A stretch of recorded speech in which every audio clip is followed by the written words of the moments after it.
नमस्कार मित्रों, आगामी मई 2024 कुंभ राशि वालों के लिए कैसा रहेगा ये आने वाला महीना, उसकी संपूर्ण जानकारी मैं आज आपको इस वीडियो में दूंगा। कृपया वीडियो को अंत तक देखिएगा, स्किप मत कीजिएगा, क्योंकि बहुत ही महत्वपूर्ण जानकारी होने वाली है कुंभ राशि वालों के लिए इस महीने।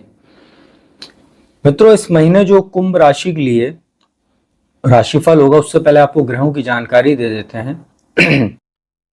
9 मई को जो बुध ग्रह हैं वो वक्री अवस्था में मीन राशि में गोचर कर रहे थे अपनी नीच राशि में। इससे वो निकलकर और वो अपनी आगे जो मेष राशि है उसमें प्रवेश करेंगे। 14 मई को सूर्य देव राशि परिवर्तन करके अपनी उच्च राशि मेष से निकलकर वृषभ राशि में प्रवेश करेंगे। 19 मई को शुक्र अपनी स्वराशि वृषभ में प्रवेश करेंगे। देवगुरु बृहस्पति 1 मई को ही प्रवेश कर चुके हैं और वो पूरे महीने वृषभ राशि में रहेंगे। शनि अपनी जो मूल त्रिकोण राशि है कुंभ, उसमें वो गोचर कर रहे हैं पूरे महीने। मंगल पूरे महीने मीन राशि में रहेंगे। राहु मीन राशि में है, साथ ही केतु जो है वो कन्या राशि में गोचर कर रहे हैं। यह है ग्रहों की स्थिति। अब आपको जानकारी देते हैं कि मई का महीना आपके लिए कैसा रहने वाला है। मित्रों, कुंभ राशि के लिए जो मई का महीना है यह सुख सुविधाओं को बढ़ाने वाला, धन लाभ कराने वाला, मान सम्मान दिलाने वाला और बहुत ही शुभकारी यह महीना आपके लिए रहने वाला है। हालांकि आपके ऊपर 7.5 का दूसरा चरण भी चल रहा है, जो लग्न में चूंकि शनि बैठे हुए हैं स्वराशि कुंभ में, वहां पर शश नाम का महापुरुष राजयोग भी बनाए हुए हैं, परंतु 7.5 का चूंकि दूसरा चरण है तो थोड़े बहुत आपको अप्स एंड डाउन्स देखने को मिलते रहेंगे, परंतु उसके बावजूद भी महीना आपके लिए बहुत शुभ रहने वाला है। मित्रों, सबसे पहले बात करते हैं बृहस्पति की ही बात करते हैं, क्योंकि वो 1 मई को ही आपके चतुर्थ भाव में आ जाएंगे। और चतुर्थ भाव में बृहस्पति को बल भी मिलता है, क्योंकि काल पुरुष की कुंडली में यहाँ 4 नंबर कर्क राशि बनती है, जिसमें देवगुरु बृहस्पति उच्च का फल देते हैं। तो यहाँ वृषभ राशि जो उनकी है वो शुक्र की राशि है, जो दूसरे गुरु होते हैं, दैत्यों के गुरु होते हैं, वहीं बृहस्पति देवताओं के गुरु, आप लोगों को जैसा पता होगा। तो बृहस्पति का चतुर्थ भाव में बैठना, यहाँ पर वो आ जाएंगे जब, तो ये आपके मान सम्मान में वृद्धि करने वाले हैं, भौतिक सुख साधन में वृद्धि करेंगे। माता का स्वास्थ्य अगर पिछले दिनों कुछ खराब था, उसमें अब आपको सुधार देखने को मिलेगा। जो लोग लॉ की फील्ड से जुड़े हुए हैं, राजनीति के फील्ड से जुड़े हुए हैं, या कोई सामाजिक कार्यकर्ता वगैरह हैं, तो जो बृहस्पति की दृष्टि दशम भाव पर पड़ेगी, उससे आपके कहीं ना कहीं क्षेत्रों में कार्यरत लोगों के लिए जो पद प्रतिष्ठा में तो वृद्धि होगी, साथ ही जो छात्र वगैरह हैं लॉ के, या जो ज्योतिष आदि सीख रहे हैं, उनके लिए बहुत अच्छा है, या वाणी संबंधित काम करते हैं, प्रवचन आदि काम करते हैं, उनके लिए बहुत अच्छा है। बृहस्पति की पंचम दृष्टि अष्टम भाव पर होने से आपके लिए अगर पिछले दिनों कुछ दुर्घटना आदि के योग बन रहे थे, स्वास्थ्य आपका खराब था, क्योंकि आपको 7.5 का दूसरा चरण भी चल रहा है, तो मानसिक तनाव भी कहीं ना कहीं आपको देखने को मिलता होगा, उसमें अब आपको कुछ राहत भी देखने को मिलेगी, मन आपका प्रसन्न रहेगा। बृहस्पति की जो सप्तम दृष्टि मैंने बताया दशम भाव पर रहेगी, कार्य व्यापार के लिए अच्छा है। इसके बाद जो 9वीं और बहुत ज्यादा शुभ दृष्टि होती है वो द्वादश भाव पर रहेगी। पिछले दिनों अगर कोई नौकरी वगैरह में कोई लीगल कॉम्प्लिकेशन था, या किसी और दूसरे मामले में कोर्ट कचहरी से जुड़ा कोई मामला आपका चल रहा था, अब बृहस्पति उसमें आपको राहत देने का काम करेंगे, और ये काफी आपके लिए बेनिफिशियल साबित होने वाला है। आपके लिए धार्मिक यात्राएं भी होगी, खर्च में आपकी जो है कहीं ना कहीं कटौती भी ये करेंगे, और धन की आमदनी आपकी बढ़ेगी। साथ ही चतुर्थ भाव भौतिक सुख साधन के घर में बैठे हैं, खर्च को देख रहे हैं, तो जो खर्च भी आपका होगा वो शुभ कार्यों में होगा, चाहे वो धर्म कर्म के कार्यों में शुभ होगा, या भौतिक सुख साधन जैसे भूमि भवन वाहन में अगर आप इन्वेस्टमेंट वगैरह करना चाहे तो उसमें भी बृहस्पति आपको फायदा देने का काम करेगा। तो बहुत ही अच्छी स्थिति आपके लिए रहने वाली है। मित्रों, इसके बाद बात करते हैं सूर्य की माफ कीजिएगा, बुध की बात करते हैं, क्योंकि 9 मई को मैं आपको क्रमानुसार बता रहा हूं। 9 मई को जो है इनका परिवर्तन होगा, और ये आपके दूसरे भाव से तीसरे भाव में आ जाएंगे। 9 मई तक राहु के साथ दूसरे भाव में बैठने से जड़त्व दोष बना हुआ था, साथ ही वाणी संबंधित भी कुछ समस्या थी, क्योंकि बुध जो है वो अपनी नीच राशि में बैठे थे, केतु का भी प्रभाव था।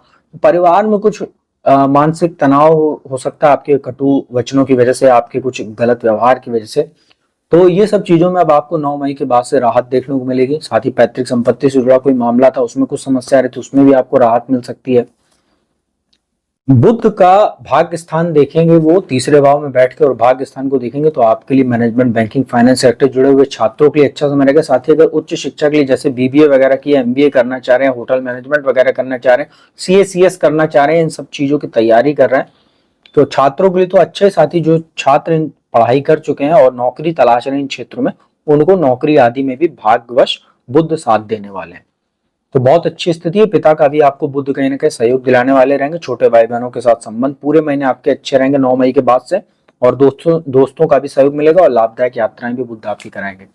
इसके बाद सूर्य की बात करते हैं। सूर्य आपके लिए तीसरे भाव में बैठे हुए 14 मई तक उच्च राशि में बैठे, बहुत ही अच्छी अवस्था में है।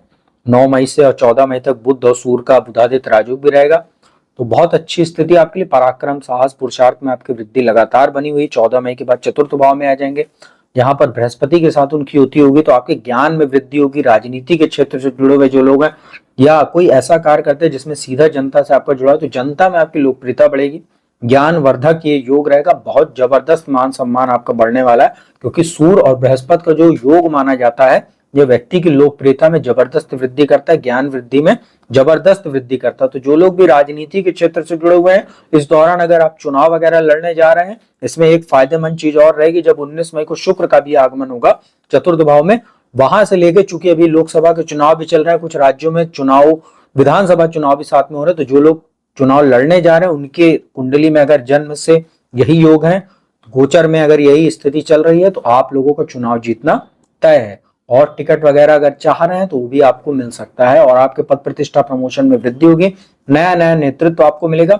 सूर्य आपका मान सम्मान तो बढ़ाएंगे, बस आपको ये ध्यान रखना है माता के स्वास्थ्य का थोड़ा सा जरूर ध्यान रखिएगा, क्योंकि सूर्य चतुर्थ भाव में बैठेंगे, थोड़ा सा मानसिक चिंताओं को बढ़ाने वाले रहते हैं, चाहे वो कार्य के बढ़ोतरी की वजह से हो, चाहे नए नए आपके पास कुछ प्रोजेक्ट्स आ सकते हैं, तो थोड़ा बहुत आपको रूटीन वगैरह आपका डिस्टर्ब होगा, जिससे स्वास्थ्य आपका भी प्रभावित हो सकता है। बाकी कार व्यापार के लिए, मान सम्मान के लिए, लोकप्रियता के लिए बहुत अच्छा आपके लिए कह सकते हैं। इसके बाद मित्रों बात करते हैं शुक्र की। शुक्र और भी ज्यादा स्थिति में आपकी अच्छी स्थिति में आने वाले हैं। 19 मई तक वो आपके तीसरे भाव में है, यहाँ पर बुध के साथ 9 मई से 19 मई तक लक्ष्मी नारायण राजयोग में रहेंगे। इसके बाद जब वो 19 मई को आएंगे चतुर्थ भाव में, तो भाग्य स्थान के भी स्वामी बनते हैं, और सुख भाव जो चौथा भाव होता है, और सुख भाव में ही गोचर करेंगे, अपनी स्वराशि में गोचर करेंगे। सूर्य, बृहस्पति और शुक्र की त्रिग्रही योग बनेगा 19 मई से, पूरे महीने बना रहेगा। और मालव्य नाम का महापुरुष राजयोग भी शुक्र बनाएंगे। तो जो लोग मीडिया, जर्नलिज्म या hotel industry, readymade garment, James and jewellery, diamond का काम करते हैं, या आप लोग लेखन संबंधी काम करते हैं, script writing, singing, acting, drama, इन सब क्षेत्रों से जुड़े हुए हैं, या beauty saloon, spa, gym, parlour ये सब चलाते हैं, आप लोगों के लिए अच्छे अच्छे अवसर शुक्र भी बना के देगा, दशम भाव पर दृष्टि डालकर। भाग्येश होकर चतुर्थ भाव में है, तो भाग्य से आपके पास धन की आवक भी बनी रहेगी, भौतिक सुख साधन में इन्वेस्टमेंट भी होगा, अच्छी अच्छी खरीदारी होगी, लग्जरी आइटम की खरीदारी करेंगे, और पूरा महीना आपके लिए मन आपका बहुत अच्छा रहने वाला है।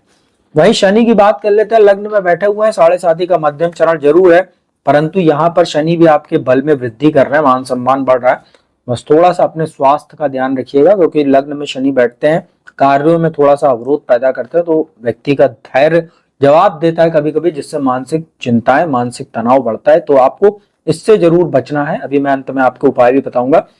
सप्तम भाव पर जो शनि की दृष्टि पड़ रही है, ये जरूर थोड़ा सा वैवाहिक जीवन में कुछ तनाव, या परिवार में कुछ छोटा मोटा वाद विवाद पैदा करने की कोशिश कर रहे हैं लगातार, इन सब चीजों से आपको बचना चाहिए। दशम भाव पर शनि की दृष्टि बहुत शुभ है, जैसा बताया, लॉ की फील्ड से जुड़े हुए लोग, राजनीति के क्षेत्र से जुड़े हुए लोग, या शनि से जुड़ा व्यापार करते हैं आप लोग, तो उनके लिए बहुत अच्छा ये समय काल अब चल रहा है, क्योंकि सूर्य, बुध, माफ कीजिएगा, सूर्य, शुक्र और बृहस्पति का जो त्रिग्रह योग 19 मई से बनेगा, और उसकी दृष्टि रहेगी दशम भाव पर, बहुत अच्छा आपके लिए। मंगल की स्थिति की बात करें तो पूरे महीने थोड़ा सा डिस्टरबेंस आपके लिए जरूर कह सकते हैं, क्योंकि दूसरे भाव में बैठेंगे, और यहाँ पर मंगल और राहु का अंगारक दोष बना हुआ है। दूसरा भाव वाणी का होता है, परिवार का, पैतृक संपत्ति, कुटुंब, संचित धन का घर होता है, ससुराल पक्ष का घर होता है। मंगल राहु का अंगारक दोष यहाँ पर बनना कहीं ना कहीं वाणी में कटुता पैदा करेगा, ससुराल पक्ष से कुछ संबंधों को प्रभावित कर सकता है, आंखों में कुछ आपको समस्या हो सकती है, दुर्घटना आदि के भी योग बनेंगे, क्योंकि अष्टम भाव पर दृष्टि रहेगी, वहां केतु भी बैठे हैं। भाग्य स्थान पे मंगल की जो दृष्टि पड़ रही है, अष्टम दृष्टि, तो पिता के स्वास्थ्य का थोड़ा ध्यान रखिएगा, उनके साथ वैचारिक मतभेद वगैरह हो सकते हैं, इसका ध्यान रखिएगा। परंतु भाग्य से आपके पास मंगल भी धन आपको दिलाते रहेंगे। बस आपको ये ध्यान रखना, ऊट पटांग चीजों में आपको खर्चा करने से बचना चाहिए, बेवजह के बाद विवाद में खुद को पड़ने से बचना चाहिए, अन्यथा आप किसी लीगल कॉम्प्लिकेशन वगैरह में भी फंस सकते हैं, क्योंकि 7.5 का भी आपको मध्यम चरण चल रहा है और राहु मंगल के साथ बैठ के अंगारक दोष बना रहे हैं। कुछ आपको उग्रता भी ला सकते हैं, आपकी वाणी के माध्यम से ही आप किसी समस्या में फंस सकते हैं। इसका ध्यान रखिएगा, सामने वाले से कब क्या कितना बोलना है बहुत सोच समझ कर ही बोलिएगा, अन्यथा बैठे बैठाए आप शत्रुओं में भी वृद्धि कर लेंगे। चतुर्थ दृष्टि जो मंगल की रहेगी वो पंचम भाव पर रहेगी, तो संतान के ओर से भी आपको कुछ अच्छे कहीं ना कहीं शुभ समाचार मिलेंगे, उसकी शिक्षा में जो है उन्नति होगी, उसको अच्छे अच्छे अवसर मिलेंगे, साथ ही धन लाभ भी आपको होगा, ससुराल पक्ष से भी आपको कुछ आर्थिक लाभ देखने को मिल सकता है। और ये जो चीजें हैं वो आपके लिए अच्छी हैं। और दशमेश भी होते हैं मंगल, और दशमेश होकर धन भाव में बैठे हैं, तो कार्यस्थल पर आपके पास अच्छे अच्छे ऐसे अवसर आने वाले हैं पूरे महीने, जिससे आपको धन लाभ होगा। बस अपने वाणी के स्वभाव, वाणी में और स्वभाव में थोड़ा सा सौम्यता बरतिएगा तो महीना आपके लिए बहुत अच्छा है। नई नई उपलब्धियां आपको देखने को लगातार मिलेंगी, खास तौर पे 14 मई के बाद से और 19 मई जब शुक्र आ जाएंगे चतुर्थ भाव में, सूर्य बृहस्पति और शुक्र की जो युति बनेगी तीनों ग्रहों की, मान सम्मान में जबरदस्त आपकी वृद्धि करने वाली है। मित्रों, यह था मई राशिफल कुंभ राशि वालों के लिए। उपाय की बात कर लेते हैं। पूरे महीने आप लोगों को कहीं ना कहीं 7.5 का समय चल रहा है और मंगल भी आपके दूसरे भाव में बैठे हैं, जो वाणी दोष कहीं ना कहीं कुछ पैदा कर रहा है। पूरे महीने आप लोग हनुमान जी की जितनी पूजा उपासना कर सकते हैं उतनी पूजा उपासना कीजिए। हर मंगलवार को उनके मंदिर जाइए, पूजन दर्शन कीजिए, हनुमान चालीसा, बजरंग बाण, हनुमान अष्टक का पाठ कीजिए। हर मंगलवार को बेसन का लड्डू उनको प्रसाद के रूप में अर्पित कीजिए और उसको बांटकर अपने परिवार में या अपने दोस्तों या जो मंदिर के बाहर गरीब वगैरह बैठे रहते हैं उनको कुछ दान दक्षिणा कीजिएगा तो अच्छा रहता है। तो ये आप लोगों के लिए एक बेहतर उपाय रहेगा। इससे मंगल का अंगारक दोष की तो कहीं ना कहीं नकारात्मकता खत्म होगी, साथ ही 7.5 का जो मध्यम चरण चल रहा है उससे भी आपको कुछ राहत मिलेगी। तो मित्रों, यह था मई राशिफल कुंभ राशि वालों के लिए। उम्मीद करता हूँ वीडियो आपको अच्छी लगी होगी। वीडियो अच्छी लगी उसको लाइक कीजिएगा, शेयर कीजिएगा, और जो भी जाता कुंडली विश्लेषण कराना चाहते हो तो मेरा नंबर डिस्क्रिप्शन स्क्रीन दोनों पर उपलब्ध है, उस पर संपर्क करके आप लोग अपॉइंटमेंट ले सकते हैं और मेरे द्वारा कुंडली विश्लेषण का लाभ देश दुनिया के किसी भी कोने से आसानी से प्राप्त कर सकते हैं। मित्रों, अंत में आपको एक सूचना भी दे देता हूँ, बता देता हूँ। मैं पिछले दिनों काफी समस्या आ रही थी, वीडियो शूट नहीं हो पा रही थी। अभी भी जब मैं बोल रहा हूँ तो मेरा गला बैठा हुआ है। पिछले 1 सप्ताह से मेरे गले में बहुत ही ज्यादा प्रॉब्लम हुई थी, थ्रोट इन्फेक्शन हो गया था और उस वजह से आवाज पूरी बैठ गई थी।